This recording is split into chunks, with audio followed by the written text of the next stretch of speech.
Parce que le cinéma c'est de l'art mais aussi des dollars, le service comptable Écran Large revient en détail sur la carrière au box-office de films importants. C'est l'heure des comptes. Cette semaine, Avengers Infinity War. Combien ça a coûté? Combien ça a rapporté? On fait le bilan calmement. Infinity War est le 19e film du Marvel Cinematic Universe et celui qui marque l'apothéose des plans du studio depuis au moins Avengers en 2012. Réunion d'à peu près tous les super-héros de l'univers, Avengers Infinity War réalisé par Joe et Anthony Russo était un événement incontournable.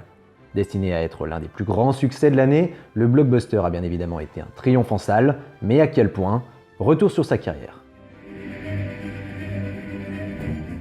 Le budget officiel d'Avengers Infinity War est généralement estimé entre 300 et 400 millions de dollars. Une fourchette bien large qui a été resserrée depuis à environ 320 millions de dollars selon Forbes. Un chiffre colossal donc, mais qui n'en fait pas pour autant le film le plus cher de l'histoire du cinéma. Pirates des Caraïbes 4, La Fontaine de Jouvence resterait premier avec un budget proche des 380 millions de dollars. À cela s'ajoute comme d'habitude le budget marketing, forcément massif pour un tel film, un montant qui reste confidentiel mais qui peut vite atteindre les 100-150 millions de dollars pour de tels films. Pour Infinity War, c'est un coût attendu et qui est plus précis que d'habitude. Deadline a ainsi révélé que le studio avait dépensé 150 millions de dollars pour assurer la promo via plusieurs grosses marques. Budget approximatif total donc entre 400 et 500 millions de dollars.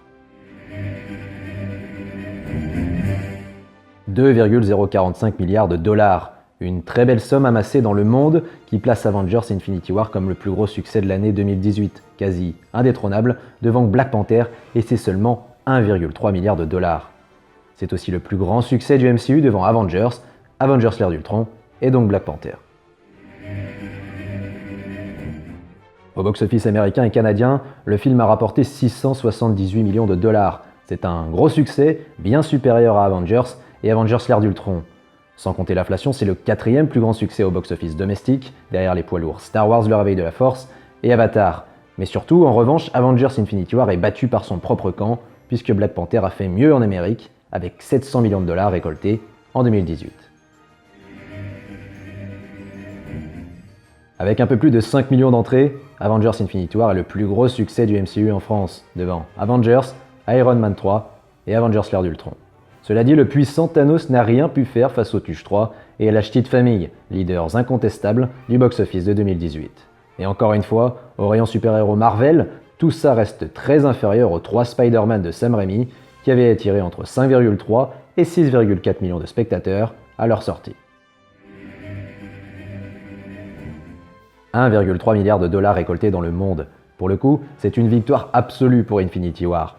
Il est loin devant Avengers l'ère d'Ultron, Avengers ou encore Iron Man 3. Très loin derrière Avengers 3 aussi, Black Panther est plus bas, avec 646 millions de dollars. Avengers Infinity War peut remercier notamment le Royaume-Uni et la Corée du Sud, mais le gros du chiffre se retrouve en Chine, où il a récolté la somme astronomique de 359 millions de dollars.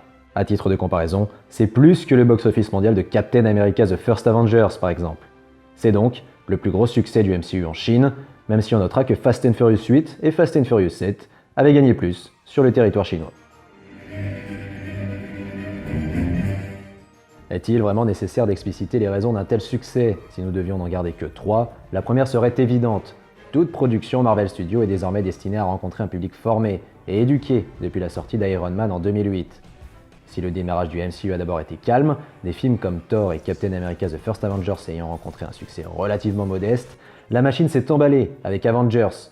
Depuis, le box-office est du côté de tous les super-héros de la bande, surtout quand il y a Iron Man, Captain America et Thor. La deuxième, là encore évidente, Avengers Infinity War était un rendez-vous pris depuis l'apparition de Thanos, à la fin du premier film de Joss Whedon.